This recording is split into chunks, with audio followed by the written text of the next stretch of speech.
Hello, Lagoon class. I've got a friend here with me today. I wonder if you recognise him. That's right, it's Zog.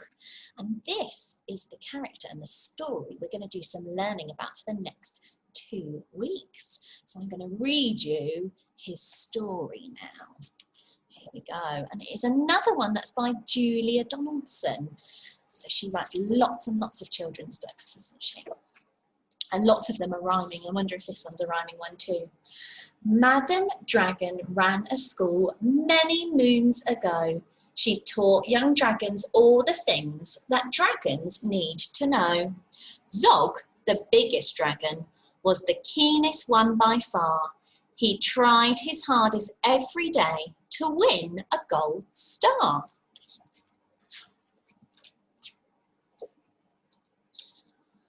All the dragons in year 1 were learning how to fly. Hi, said Madam Dragon, way up in the sky. Now that you've been shown, you can practice on your own, and you'll be expert flyers by the time you're fully grown. Zog went off to practice, flying fast and free. He soared and swooped and looped the loop, then crashed into a tree. Oh dear. Big bump on his head. Just then, a little girl came by. Oh, please don't cry, she said. Perhaps you'd like a nice sticky plaster for your head. What a good idea, said Zog. Then up and off he flew, his plaster gleaming pinkly as he zigzagged through the blue. Well, he looks much happier now she's given him a plaster for his nose. A year went by, and in year 2, the dragons learnt to roar. More, said Madam Dragon, louder I implore. Now that you've been shown, you can practice on your own, and you'll be champion roarers by the time you're fully grown. Zog went off to practice. He roared with fearsome force. He kept it up for hours on end, but then his throat grew hoarse. Oh dear, that means he's got a sore throat now from where he's been practicing his roaring so much. Just then the girl came by again. She said, what rotten luck. Perhaps you'd like some nice soothing peppermint to suck. What a good idea, said Zog. Then up and off he flew, and breathing fumes of peppermint, he zigzagged through the blue. She's waving him goodbye, look, as he goes off. I wonder what he's going to learn next. So he's been in year 1 and year 2, so he must be in year 3 now. A year went by, and in year 3, the dragons learned to blow. No, said Madam Dragon, breathe fire out, not snow.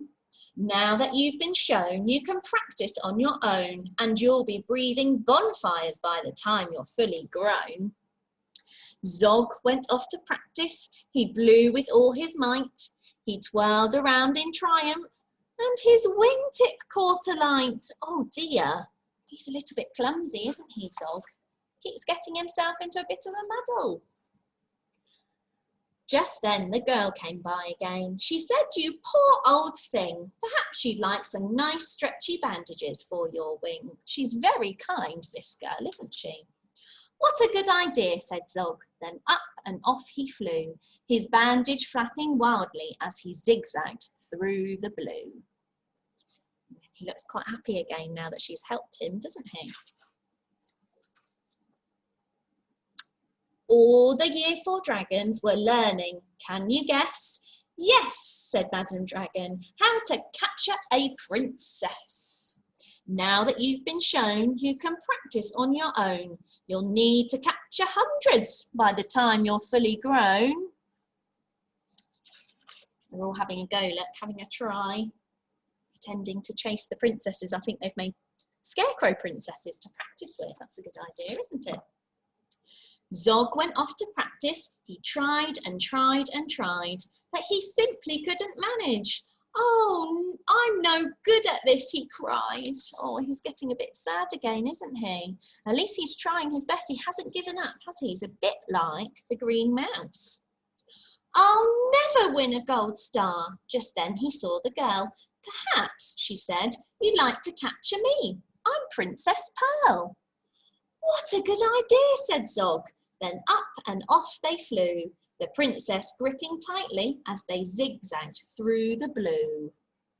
She's got her bag here with all her medical things in it. Ah, said Madam Dragon, our first princess so far. Congratulations, Zog, my dear. You've won a gold star. Oh, he looks very, very proud there, doesn't he, to finally have won his gold star after all his effort. Zog was proud and happy, and Pearl felt good as well. She took the dragon's temperature and nursed them when they fell. Oh, she's very, very helpful, this princess, isn't she? A year went by, and in year 5, the dragons learnt to fly. Right, said Madam Dragon, here comes a real-life knight. Up spoke the knight. My name, he said, is Ganabout the Great. I've come to rescue Princess Pearl. I hope I'm not too late. Do you think she needs rescuing? I'm not sure. She seems quite happy there with the dragons, doesn't she? Maybe she won't want to go. Zog breathed fire and beat his wings. You can't, she's mine, he roared. Oh, no, she's not, yelled Ganabout, and waved his trusty sword. Oh, dear. The other dragons crowded round and watched them all agog. Who was going to win this fight, Sir Ganabout or Zog? Who do you think might win? You think Ganabout's going to win, or do you think it's going to be Zog? Let's find out. Then Princess Pearl stepped forward, crying, Stop, you silly chumps! The world's already far too full of cuts and burns and bumps. She's definitely right, isn't she? They don't need any more cuts and burns and bumps. Don't rescue me. I won't go back to being a princess and prancing around the palace in silly frilly dress. I want to be a doctor and travel here and there, listening to people's chests and giving them my care. So she doesn't want to be a princess, does she? She wants to be a doctor. That's a very helpful, useful job. Me too, exclaimed the knight, and he took his helmet off. I'd rather wear a twisty stethoscope, he said. Perhaps, princess, you'll train me up, and Pearl replied, Of course, but I don't see how the two of us could fit upon your horse. Not enough space for 2 people, is there? Just for one on that horse. I wonder what they might do. Do you think Zog might help them? Then Zog said, Flying doctors, I'd love to join the crew. If you'll let me be your ambulance, then I can carry you. Oh, that's a good idea, isn't it? Bravo, said Madam Dragon, an excellent career. And all the year 5 dragons gave a loud, resounding cheer. They're all very happy for Zog, and Zog looks very proud, doesn't he? Then Madam Dragon told the horse, I really hope you'll stay. I'll let you be my pupil's pet and feed you lots of hay. Oh, so the horse has got a new job as well. He's going to be somebody's pet. What a good idea, said Zog, and up and off they flew, the flying doctors waving as they zigzagged through the blue. Off they go on their next adventure. And that's the end. I hope you enjoyed that story and you enjoy lots of the lovely learning activities we've got planned for you this week.